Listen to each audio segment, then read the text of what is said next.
to Rise Against the Unknown, where we talk about everything esoteric, religion, conspiracy theories, aliens, and everything in between. Tonight, we have Kent, the Raz Rasmussen, and Big Tony. What's up, guys? And yours truly, Johnny. Tonight, we are going to dive into one of my most favorite topics. Now, before I introduce what the topic is, I want everybody to keep in mind that this is our opinions, not necessarily the opinions of CCTV or anybody else out there, but we want you to keep an open mind because this is one of those touchy subjects where a lot of people feel very uncomfortable talking about these things. And that is God versus Big Bang and Adam and Eve versus evolution. So before we dive in, we're going to take a quick break. But remember, check us out on Rise Against the Unknown on Facebook.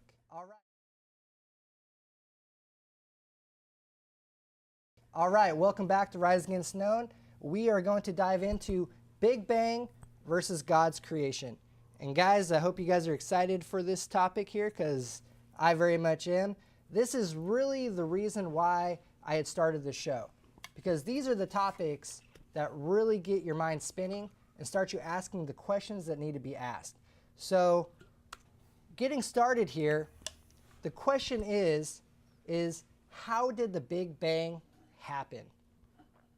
We have a theory behind this, but honestly, I don't think we really know exactly how it really happened. Now, we have some images that you'll see.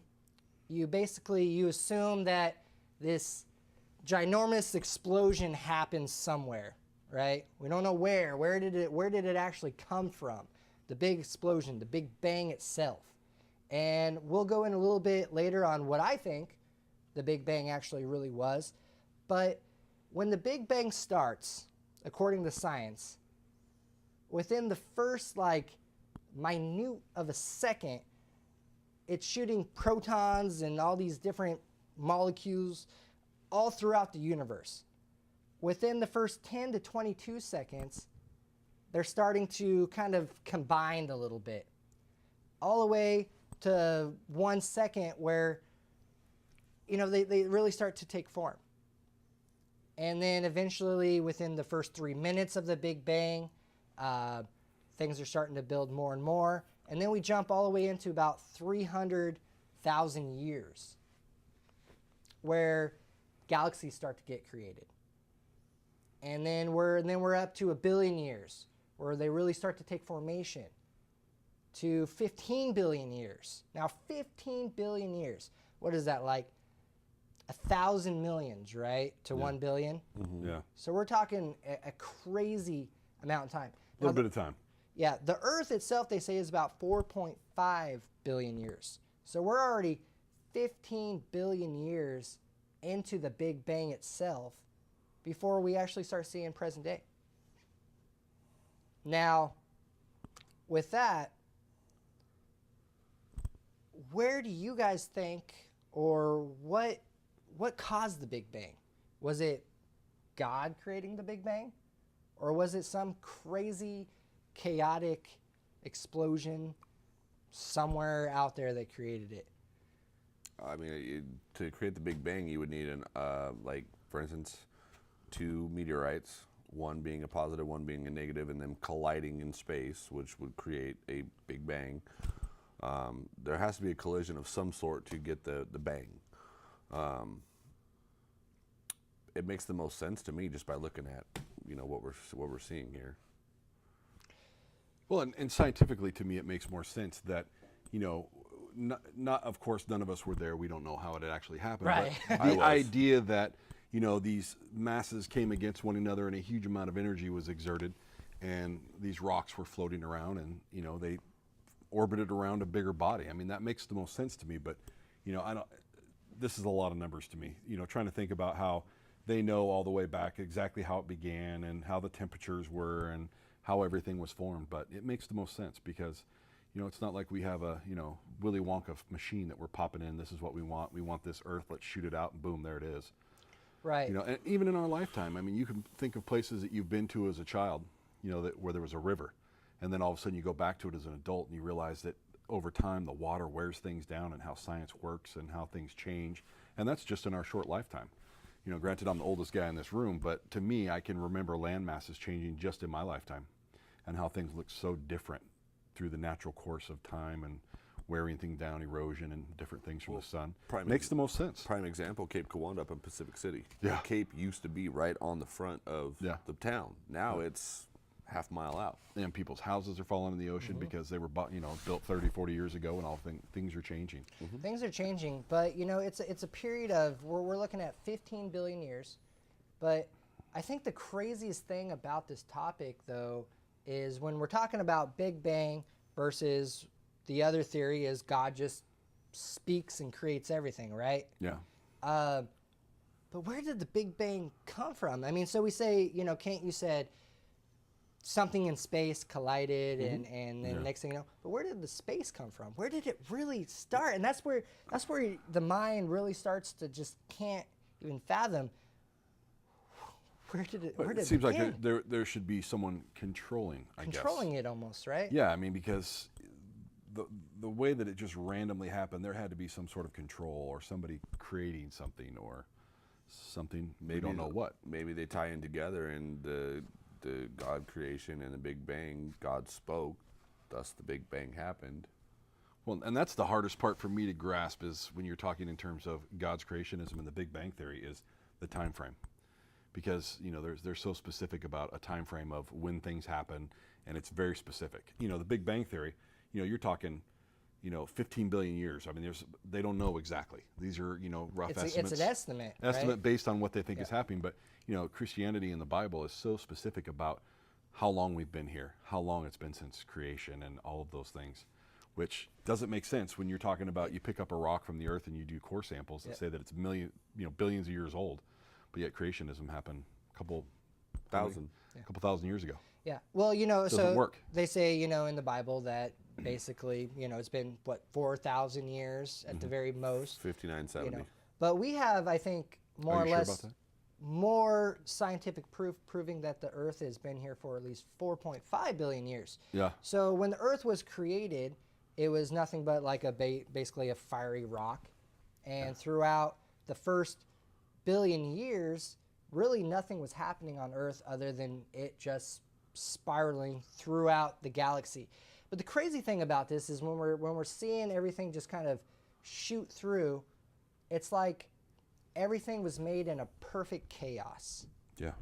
And Controlled chaos. it's a controlled chaos. We are literally on a rock in a ginormous universe, which we'll show here in a few minutes how big this universe really is.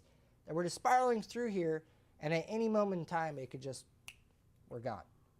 And but one thing I want you guys to think about is, how did it happen? Where did the Big Bang come from? But I'll go a little bit more into that. Do you guys got anything more on this topic before we go into God's creation? I was actually just reading something the other day on the planets and everything like that, and that you're mentioning a fiery rock and all that. Mars apparently used to look like the Earth, in a sense. Like it had it actually had plant life on it, but something happened maybe it moved too far out away from the sun or whatever, that everything died. And changed. Yeah. I think more or less they explain the Big Bang as not necessarily a Big Bang that pushes everything out, but it's more of a expansion is what they talk about. The universe is constantly expanding. It's almost like when you take an explosion and eventually everything starts to just keep It's going the ripple effect. and- It and- really and is. You ex- throw a and rock expanding. in water, it starts off like this, and it just spreads. Well, and you think that they use something like the Big Bang to kind of explain why we're here, but I mean they've seen on pictures where there's thousands of galaxies. I mean that's a big bang. I mean that's just incredible to think about the mass amount of distance that we're talking about. You can't even fathom how big it is. Yeah. Well, that they say just there's happened all the way across. They say there's 100 billion stars out there and 100 billion galaxies out there, 100 billion universes. It's too hard to explain. So our next topic, where we're going to kind of compare and contrast, is we have Genesis. So for people who have read the Bible, Genesis is the first book. This is where we talk about God creating everything. So, Genesis 1, in the beginning, God created heaven and the earth, right? So, my question is where was God to begin with? If there was no heaven, where God's supposed to be now, per se, where is he at? Where was he currently at that time where he created the heaven and the earth? Genesis 2. And the earth was without form and void, and darkness was upon the face of the deep. And the Spirit of God moved the face of the waters, upon the face of the waters. So, again, where's the waters? He hasn't created water yet. That comes later, right? Yeah. That comes a little bit later. Genesis 3. And God said, let there be light, and there was light. So he speaks, and then next thing you know, we're like, well, we know now that where's our light come from? The sun, right? Okay, so right now, the sun has not been created yet.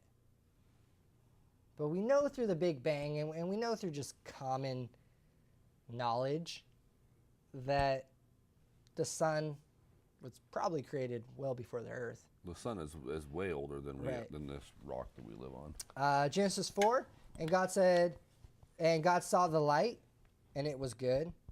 And God divided the light from the darkness. So now he's talking about creating night and day. So now we're talking about creating the earth, basically, making the spiral and creating the night and the day. But we know that was obviously done well before all this other stuff was happening. I mean, the sun and the night, it just doesn't make sense to me. And then Genesis 5, and God called the light day, and the darkness was called night, and the evening and the morning of the first day. So this is the first day of Genesis. That's a busy day. That's a very busy day. What's your take on this, guys? You know what pops in my head is that we've talked about the Big Bang and we're talking about Genesis. It's the same thing. It's a description. The Bible is a description because we have this need as humans to know where we came from. We need a starting point. We need to learn. But when you talk about it was void of form. The Big Bang. The planet was hot. It wasn't livable. It didn't have anything on it. It was hot. Then you had light and day because it was forming and it was getting into its orbit. Created the light and day. It's the same story. That's what sticks in my brain. It's the exact same story. The only thing that's different about these two stories is that we're talking about a time frame. And when you're looking back of people who didn't really have an idea of how we were created, how we were put here, it would make sense that there was a time frame that they would put on things of this is when we were created. This is the last memory we have, the last recorded, so to speak, of people that actually started recording things and talking about things. When, it doesn't talk about the cavemen and people who didn't have the same form of communication that we have come to know now as modern communication. But It's the same story to me. It all fits together. It can definitely fit together, but is God talking about the Big Bang in this book? I think the night and day aspect of it is at the point like when the Big Bang happened and the orbit was set, like Tony was saying. I think the night and day aspect is when the Earth got onto its tilt, onto its orbit, because one side's going to have the sun, one's going to be dark, and it started its rotation at that point. That is the simple breakdown of that. And when you take something that's soft and you spin it around, it eventually gets that round. Look at round, clay. Yeah, you spin it around enough, it kind of form takes on it. that round form. Right. You throw a rock into the ocean, right, and it starts to be ripple effect. round. So we have God creating everything in the first week, 7 days, basically. Okay, well, 6 days, and he rests on the 7th. Yeah. One weird thing I always thought is, why does he need a rest? Why does he need a rest on 7 days? He's the Almighty God. Look how much he did in the first day. If you did that 6 days in a row, man, you're exhausted. You need a break. But one thing to keep in mind, look at day 4. What happens on day 4? Sun, moon, stars, days, seasons, years. So how did he have day before he put all that stuff, the sun and the moon and the stars, which is we've come to know from scientifically is what gives us our night, what gives us our day. He did it in the wrong order. Wrong order, right? So now I'm doesn't make sense. I'm seeing a flaw here. Yeah. Any more on this flaw? Because The problem is like I'm going to touch on what Tony was saying about us as mankind and humans. We don't understand what we can't comprehend. So Big Bang versus God's creation. Literally, they draw pictures for us, and we understand it. You talk about Big Bang, you go up to some random person and say, "What do you think about Big Bang?" They're gonna be like, "Duh." Not really sure. Show them a picture, they'd be like, "Oh, yeah, that makes sense," because we have to process it. But so where did they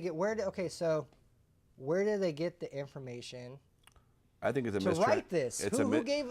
I just think it's passed down. I mean, Was it the word of God, straight from the word of God? And what is God? To me, you hear stories of Christianity and Jesus, and we'll touch on this in other episodes, I'm sure, but it came from something else. It wasn't God. That's what we became to call it, but it was something out there that created these things, and we just had that need to put a name on it.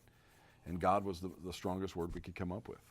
We don't know timelines. We weren't there. We don't know what the name of the person was. They gave it a name. They gave it a name. A God. We have a need to put names on things, talk about how long, where we came from, how we became to exist. And the idea that we, crawled out of the ocean and became something other than what we used to be. We even talk about that in our society today, about how the earth is changing and we as humans have to evolve and change how we adapt to our atmosphere, to our earth. Primordial sludge. Yeah, I mean. So, look at day 6. He creates animals and man, right? So I want you to remember animals and man. Okay. All right, I'm remembering. I got it. So now we're moving on to Genesis chapter 2, right? So we've already went through the first 7 days, right? Now this is chapter 2. And the Lord God formed man of the dust of the ground and breatheth into his nostrils the breath of life. And man became a living soul. Hasn't he already did this already? Didn't he already create I would man? think so. But that's evolution. They came out of the ground. But it says that he created man, but Yeah. now we're moving past the 7th day and he's creating man a second time.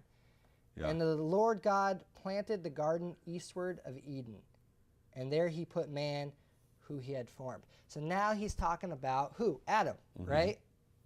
So we are led to believe that Adam, the first man, but yet on day 6 he claims that he already created man. And that to me is another flaw where we're kind of contradicting ourselves here, or by believing the Bible. Now, this is a beautiful story, right? Fascinating story. I've read the Bible numerous times. It's a great story. Yeah. But for folks that take this too literally and follow the word, it doesn't make sense to me. No. And we're finding constant flaws in the story. I don't see how you make man, but then you make the first man. It doesn't make sense. Maybe it was a rough draft, trial and error. He made him and thought, oops, let's try this again. Right. But I think that's going to play a little bit further into the story here, Yeah. especially when we talk about Cain and Abel, Yeah.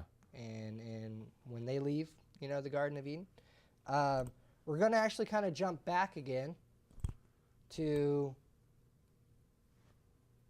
how small are we really compared to this universe? Now we're kind of going back to a little bit in the Big Bang, but how small are we really in this universe? So you guys can see the picture, and you guys will too. You see that little itty bitty tiny thing there? That's Earth.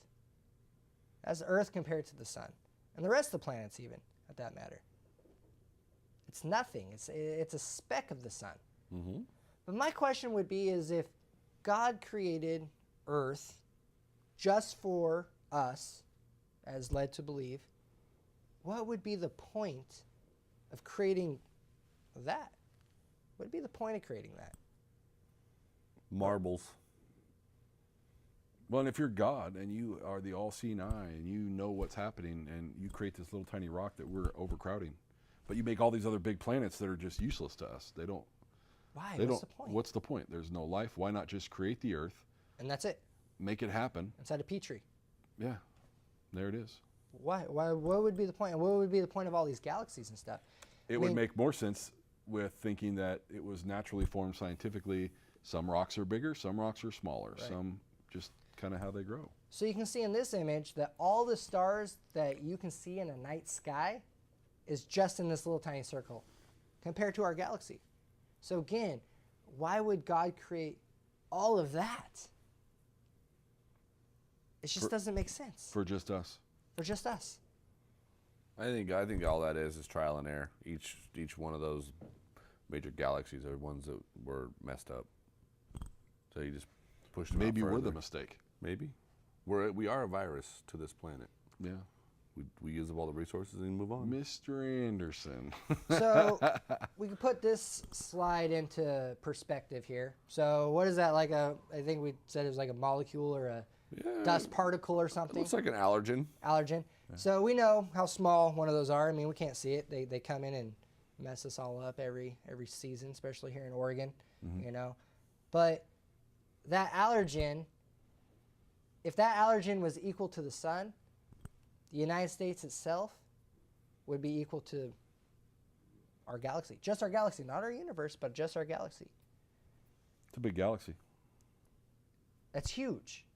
And what I'm trying to create here for you folks is why, again, God the Almighty, who creates us and creates this earth, again, why? What's the point of everything else? It doesn't make sense to me.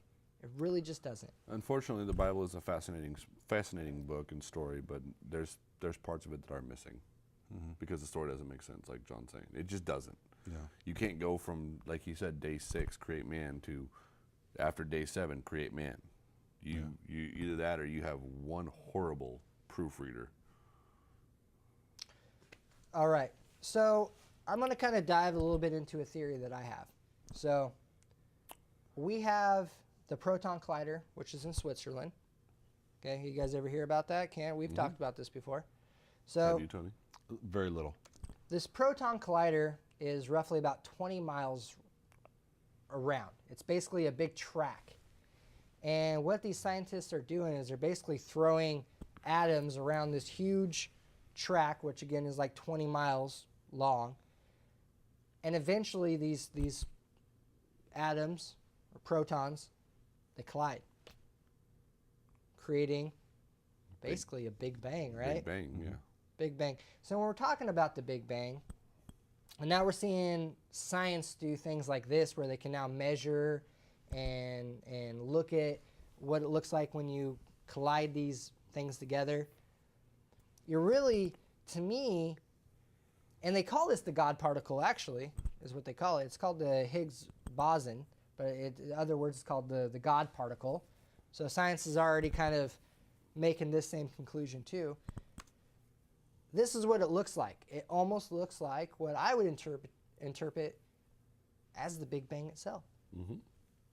So what if our Big Bang was nothing more than a scientific experiment somewhere out there in the universe that eventually collided, exploded, and you can kind of see how the molecules are kind of spreading out, expanding. And they say it's only like, what, a few seconds that they get to measure this. But a few seconds for that, could that not be 15 billion years on the inside? Could be. What do you guys think of that? I mean, prime example of a Big Bang theory to nowadays. It happens every day across the country. Lightning.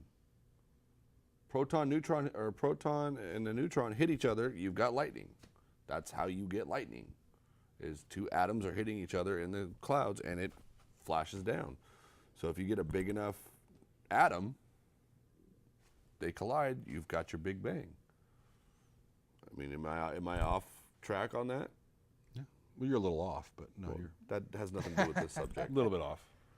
What I want to know is they talk about they only have a couple of minutes, because I don't have a lot of experience with this, but if they say they only have a couple of minutes or seconds to be able to look at this, what separates it from that small scale only lasting a couple seconds to a big thing that makes big rocks? Is it just a size thing? This is on a small scale. This is and on a we're very talking small scale, but I mean, who's a to lot say bigger. that this small scale, and I really couldn't tell you how big they're actually, what it looks like, you know, if we were to see it, you know, it may be just minuscule, probably. tiny that they're actually measuring. But that's another thing is what if within every atom you know, we have a quark, right? That's smaller than an atom is a quark. But what if smaller than a quark, what if that's a universe? And it's kind of repeating itself. And by this explosion happening between these two atoms and these quarks and these protons, it's creating this expansion. But and then so we talk about rocks or whatever, and you know, all that is basically, I mean, what is it that is exploding? What is everything? It's a combination of dark matter, dark energy, and then it's like less than 10% of actual carbon or substance of rock and gases and stuff like that. But my theory, though, is even though this is maybe a second or a minute, who's to say, though, that for whatever's happening inside this isn't a billion years, and that's what we all are. This is what it is. And eventually it will just evaporate and be nothing, just like it could be here. It's a never-ending loop. Right. Could be a never-ending loop. The part that scares me the most is there's scientists out there that have figured this out. It scares me that they're actually doing this stuff, because I assume that when you mess with atoms, you create Planets. you create atomic bombs and explosions. I mean, how is this? God particle, there's got to be something to it. It's The going to A-bomb. destroy some stuff. Yeah. I mean, you're messing with some dangerous stuff there. Is there such a thing as getting too smart for your own good? Right. Oops, we did it wrong. I mean, how many times has this happened? How many times have we destroyed ourselves? And we've been doing this over and over and over again. Some similarities, though, is you can see in the middle picture. I believe that's a kind of put in perspective of what a atom or a quark would look like. On the right side, we're looking at kind of a make-believe visual of kind of what I'm talking about, where there's galaxies, you know, amongst these atoms and quarks. And then over on the left side here, that is actually an atom itself. You know, I mean, there's a lot of similarities here. They almost kind of lead me to believe that this could be the beginning. This could be the creation.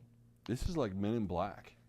That necklace. That's All what we- hail Zarka. yeah, we actually The talked about galaxy it. is in a little necklace because, you know, we're so wrapped up in our own existence and the size of things that we don't realize that, you know, in that little cube, that little orb that he had on his cat's neck was an entire galaxy. Well, the other thing we talked about, me and John, just when we were at work one day, was at the end of the movie, the alien with the marbles, Yeah. Right. playing marbles with us. Yeah. Just like, But even with that, where do them aliens come from? You know, where's the beginning point? we have to be dumb and naive to think that we are the only existence out there. And that we started it all.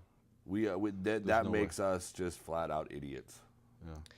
So you can see some more comparisons here. You know, on the left you got an atom, right? I mean, you're even seeing almost what looks like to be Orbiting around a sun. it's orbiting, right? Looks like little planets. And in the middle we're looking again at another one. And on the right, what do you guys think that is? It looks like one of the old paint shirts from the 80s where they speckled paint on Right.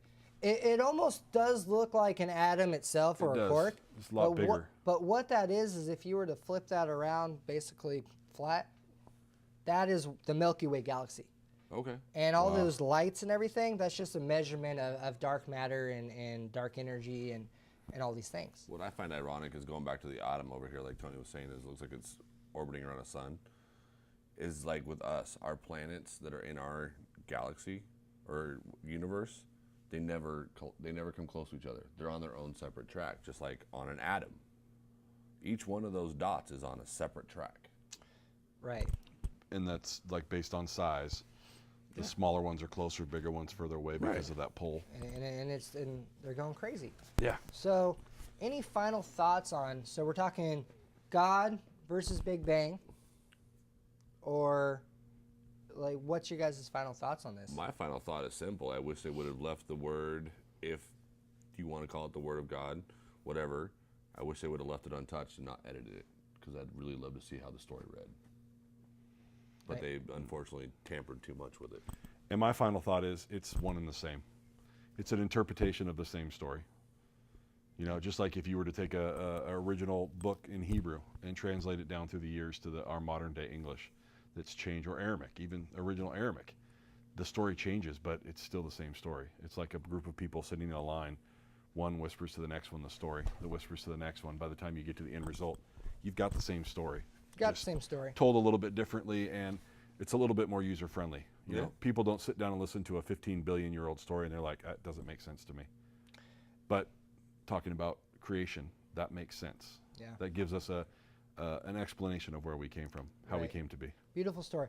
You know, one weird theory, though, I do want to kind of throw at you guys before we move on to the next topic is sound creation.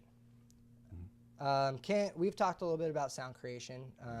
Big Tony, I don't know if you know much about sound creation, but sound creation, everything is basically designed by sound. The reason why we are who we are or what we are is because sound is making atoms basically do what they're doing. A little hard to explain. But the one weird thing, though, that kind of throws us all into a big loop, though, and this has been very much proven about the whole sound. You can change sound frequencies and basically change things. You know, that you can put sand on a drum and you can have it be one frequency and it makes geometric shapes, and you can change the frequency and they'll change, right? Mm-hmm. So one thing that always kind of had me wondering about this is when God spoke, he created everything. So it's almost like God's word, the word of God, the sound, by him speaking, boom, all the atoms and all the weird stuff becomes one. Yeah. So we're going to take a quick break, and we're going to get into evolution and Adam and Eve right after this break. Ready. All right.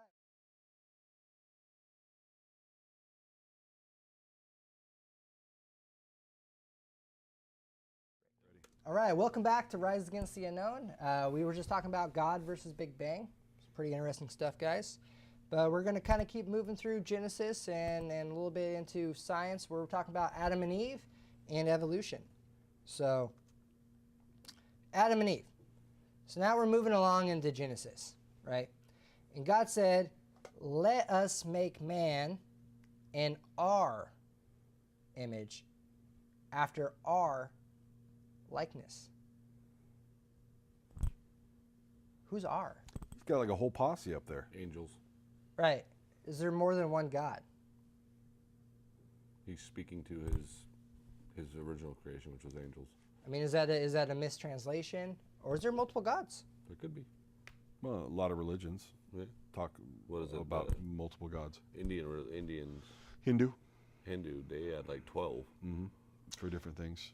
So God created man in his own image. In the image of God created he him. Male and female created he them. So then do they have the ability, since they were created in a likeness, to do the same thing? Right. Are we all God itself? Yeah. Don't let that go to your head, Tony. Well, I was thinking of me, myself, but That's not what I'm you so saying. much. You know, I mean, there's a lot of cultures actually that believe that, you know, when we reach that higher consciousness, we Yeah. can become a god or a godlike. I mean, there's a story. It's actually a very popular story. I don't know if you guys ever have heard about it, but it's called God's an Egg, or the egg theory, or it talks about a man who died, and throughout the story of him trying to figure out things where he died, basically the guy says, listen, you are everything, and everything is you. Basically, you are all the people in the world. That's deep. And as far as in one day or in one time, you will be in a higher consciousness and you will be God. You'll be like me. You know, it's kind of one of those things that kind of gets your mind spinning a little bit. And the Lord God formed man of the dust of the ground. And so now we're going a little bit more into what we just read about, right? So he basically takes dust from the ground and makes man, right? So the crazy thing about this is that, you know, we talked about a little bit before that, you know, man had already been created, but now he's creating Adam and Eve and putting them into Eden. But the weird thing about that to me is now you have one man, one woman. That's it. That's all it's supposed to be on the planet. How much incest does it take to really populate the earth here? I've thought that before. It's just like when you talk about we all supposedly came from two people, that, yeah, we're all related. What up, brother?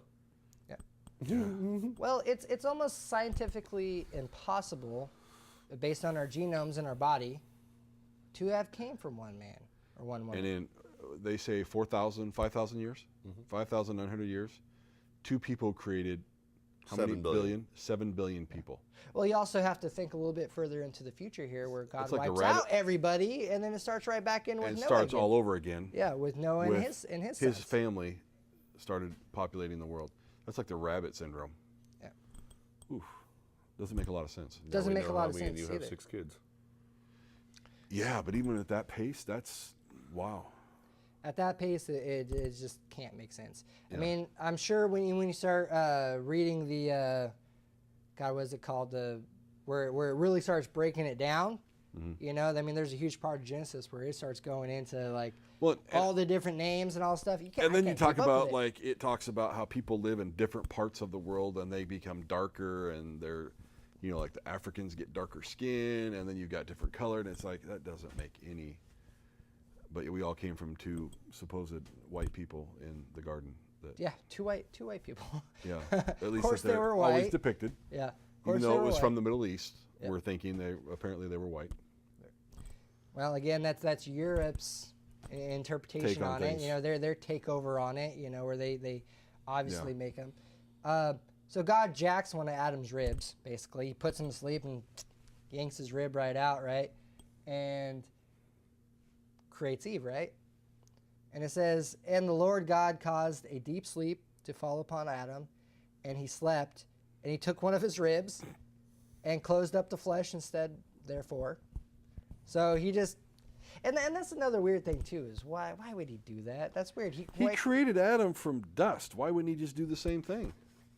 But instead, he's got to traumatize this poor dude, jack his rib, to make a woman. But do you think he felt the pain after he woke up? You know, I don't know, but I would think getting a rib pulled out would hurt at some point. I mean, does anybody know that? Does a man have less ribs than a woman? No. I actually read this the other, because I remember we were talking about this and you were kind of doubtful on it. So they brought up a good analogy. So let's say God did take one of Adam's rib, made Eve. The analogy they gave was, if your dad had one arm, you're not going to be born with one arm. You're going to be born with two. So Adam was imperfect. He had one less rib. Doesn't mean that it was going to pass on to the next It generation. doesn't mean that Cain's going to be missing a rib, or Abel's going to be missing a rib. Cain was missing something else. He's missing a brain. Yeah, something wasn't quite, elevator wasn't quite running to the top floor.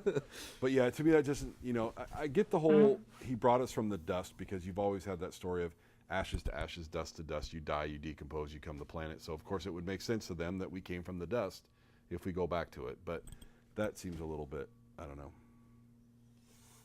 He made one from dust. Why would he rip out a rib to do another one when he could just do the same thing? Maybe Adam pissed him off or something. Can Well- you say that on Yes, I CCTV? Okay. You know, and they also say a lot. If you were to take, you know, Adam's rib, I guess scientifically he would have had to create a second man. It would have been a man because of the DNA. Yeah, the DNA behind it. I mean, so was it Dana really don't lie. Adam and Steve? You know, I mean, was that the Adam and first? Steve, that's like incest and Chocolate factory. Caitlyn Jenner all over. It's like, So all right, so Wow. moving on a little bit onto this though. So we yeah. have Hogwash.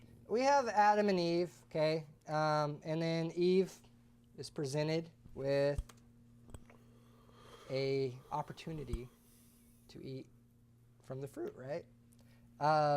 So we have the serpent, right? Yeah. So the serpent comes into play here, and you know, he basically says, "Listen, you know, you're not gonna die, you know, if you eat from this fruit, but you'll basically be what, enlightened, you know, The tree of knowledge. a tree of knowledge." They don't want us to know, so don't eat from the tree of knowledge. Right. So the weird thing about this story is the serpent really the bad guy?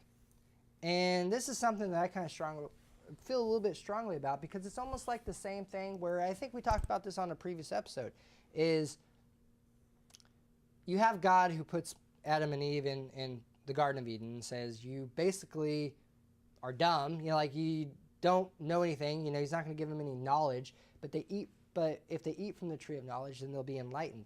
It's almost like what we did with the slaves, where we didn't want them to read, write, learn anything, you know. And the serpent comes along and says, hey, no, there's more out there.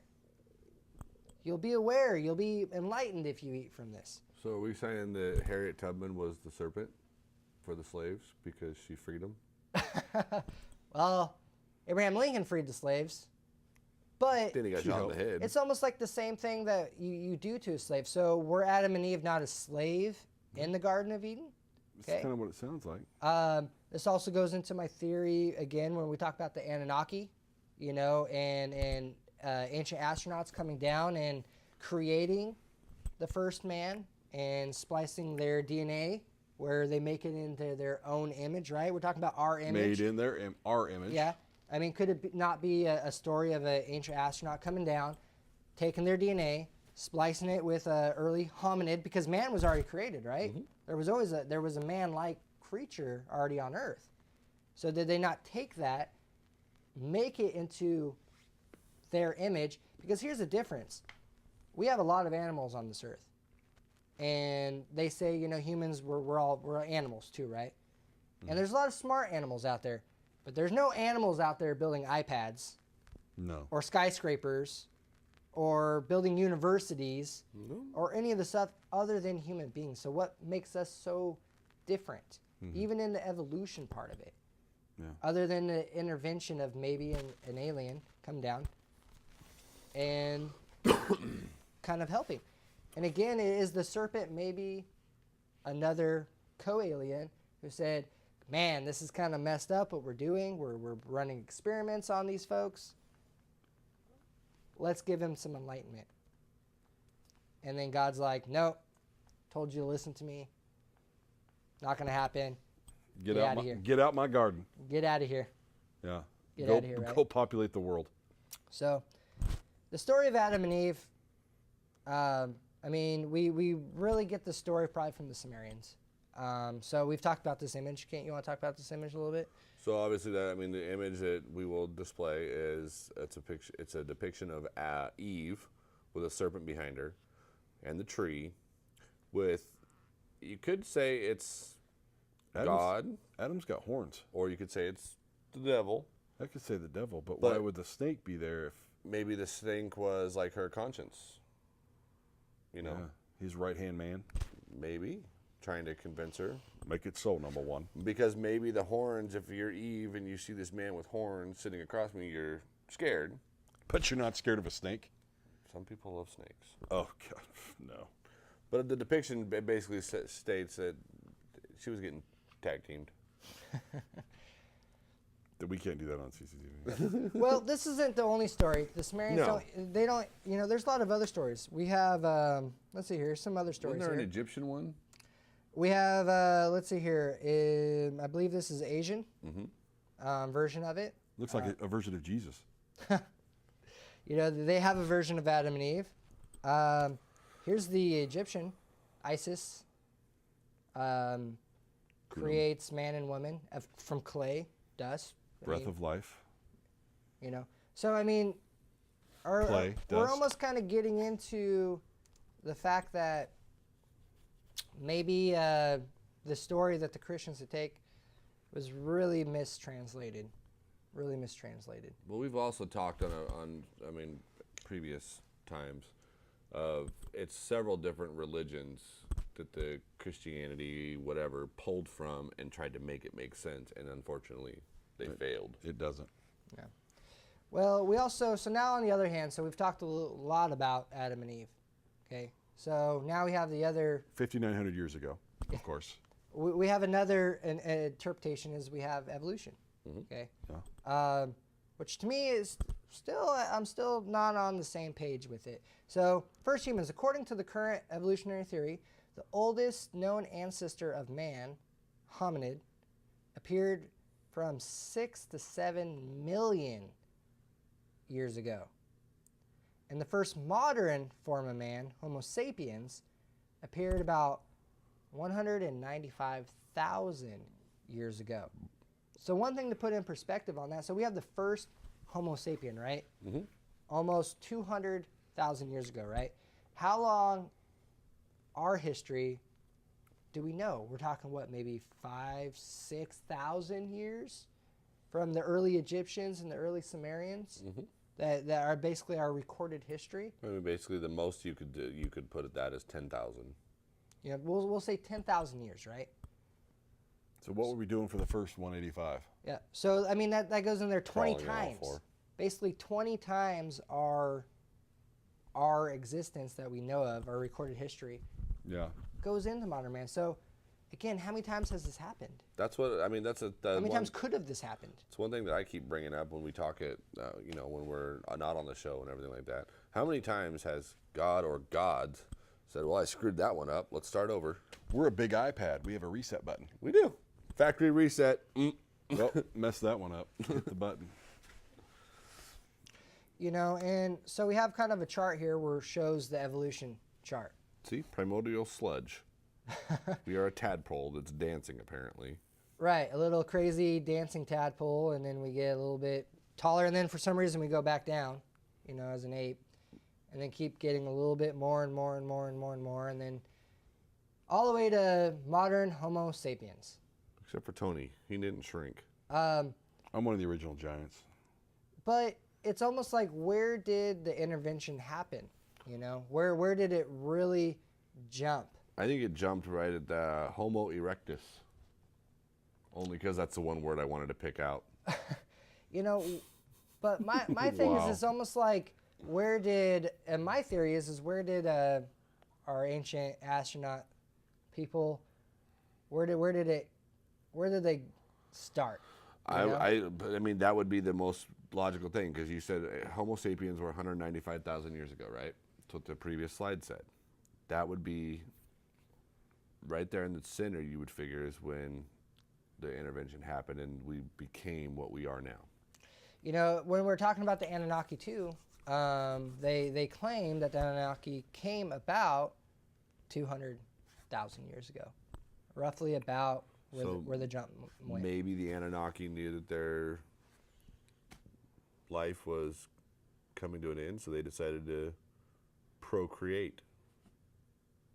Well, we have so many stories, though, of gods in so many different cultures, of gods coming down, and saying, and what is it? It's the gods, make love with the woman or the humans. Zeus. They're constantly, there's stories of gods having sex with human women. Mm-hmm. Mortal.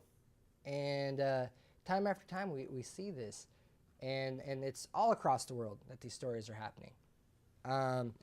Throughout history, I mean. And it really just leads me to believe that there has to be some sort of stop here, and then next thing we know, we are who we are now. Because there's no other animal on this earth through the evolutionary chain that's anywhere close to us. I mean, you can say dolphins are smart. You can say that monkeys are smart. If you notice the trend there, looking at this slide, the last part of each one of those words is Pithecus, up until you get to right about 200,000 years ago, and then all of a sudden it changes.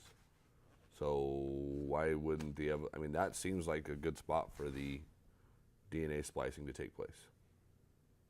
Because then all of a sudden we become Sapien, Sumerian, Anunnaki. And the Sumerians were the first ones to report it, right? Well, yeah, our earliest recorded history is Sumerian. That's where it starts. But I'm a firm believer that they're not the beginning. No, they're not. But I'm saying they're the first ones to report on the ones that came from the sky. Well, in a way of that we understood. Right. I'm sure that there was recordings of some kind. We talked last time about the drawings inside of the pyramids and different ways of recording, but recording that we understood or that we could translate into what we got was about then.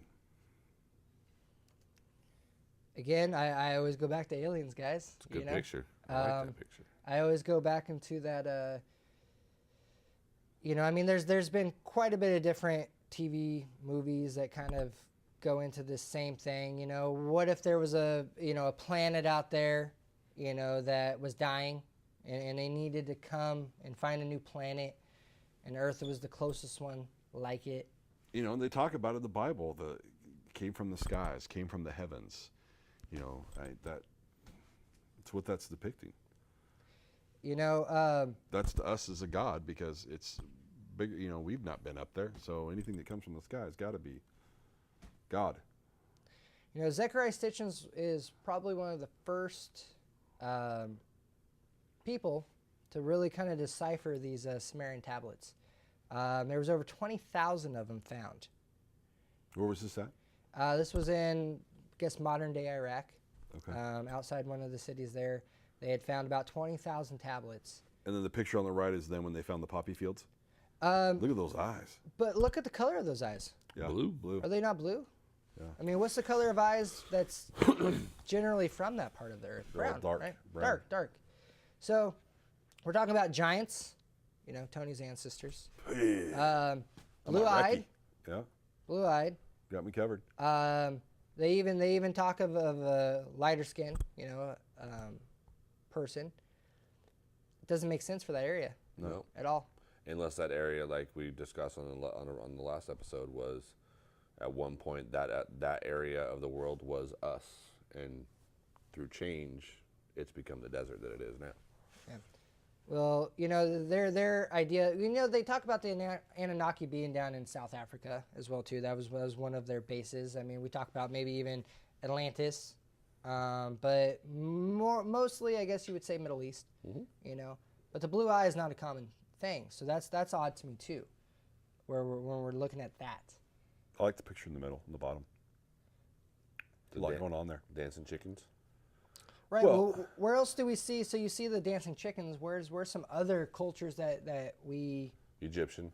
Egyptian, Egyptian culture. You got the tree of knowledge in the middle. Mayan. Okay. Mayans, yeah. The Mayans also have a worship like a serpent, right? I mean, do they not worship a serpent? They do. And is that kind of the serpent thing going on there, coming down from the thing? Are those Yeah. serpents? Coming out of the tree, it looks like. Yeah. Yeah, they worship a certain. There's birds. I mean, all of the. Griffin. Those look like griffins to me. I mean, It's like their conscience talking to them behind their back, getting them to do it. Absolutely. Eat it. Eat it. It's Give me food. But wrapping this up a little bit, so we've talked a little bit about God, Big Bang, Adam and Eve, evolution. What's your final thought, Kent? like we talked about on the God and Big Bang Theory, the Bible's a beautiful bedtime story translated the wrong way. You start talking about all these things we've talked about, the Anunnaki and Sumerians and early human civilizations. It makes more sense to me. There had to be, like you said, an intervention somewhere that made the change from caveman to what we are now. I mean, none of the humans that I've seen recently look like caveman. Well, some. Well, there's a few.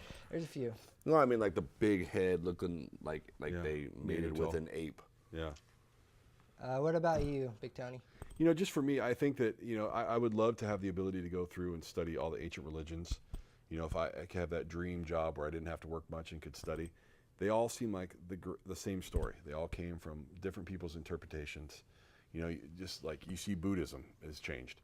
Chinese took the Buddhist religion, and all of a sudden Buddha is this chubby fat guy. When Buddhism didn't start that way, he was a skinny guy that didn't eat much because he was always on fast and he was always meditating. It's just people's interpretation, whoever's in charge during that time. And it's like you can point out any type of religion you look at, it all came from the same story. Right. Whether it be creationism, Big Bang, they're all just different interpretations of a story. And I want to touch on that real quick, John, if you don't mind. Kind of like Satanism. Satanism was not created to worship the devil. No. It was created to give you the freedom to choose what you wanted to do in life. Mm-hmm. If you wanted to have an orgy, have an orgy. Oof. Yeah. Hey. All right. Yeah. Um, I'm just saying that's know- That escalated quickly. It always does when me and you were sitting. I think it's just that need to talk about where we came from, how we became to be what we are. We have to make sense of it instead of just enjoying life and living it, and realizing that different people at different times in our history have had different explanations of the way things happen. right. And words in one language, maybe they didn't have a translation. They got as close as they could from what they'd been told around the campfire, and that's where we came to where we are. You know, I think most importantly, folks out there is, and this is why this is one of my favorite subjects, is because we could go on for hours and deep conversation on this, and I hope maybe we had opened your eyes up to something else that you haven't thought about. But I like what Kent said about the freedom. You know, have the freedom to think for ourselves. Something that God wasn't giving Adam and Eve, that the serpent gave them, was the freedom to think, right? I like what Big Tony said about how it's the same story, you know, that just keeps getting evolved, but there's an origin somewhere. Most importantly, guys, open your eyes, you know, and start asking questions about things, because until you start asking questions, we're going to be naive, and it's time to educate ourselves and rise against the unknown. Have a good night.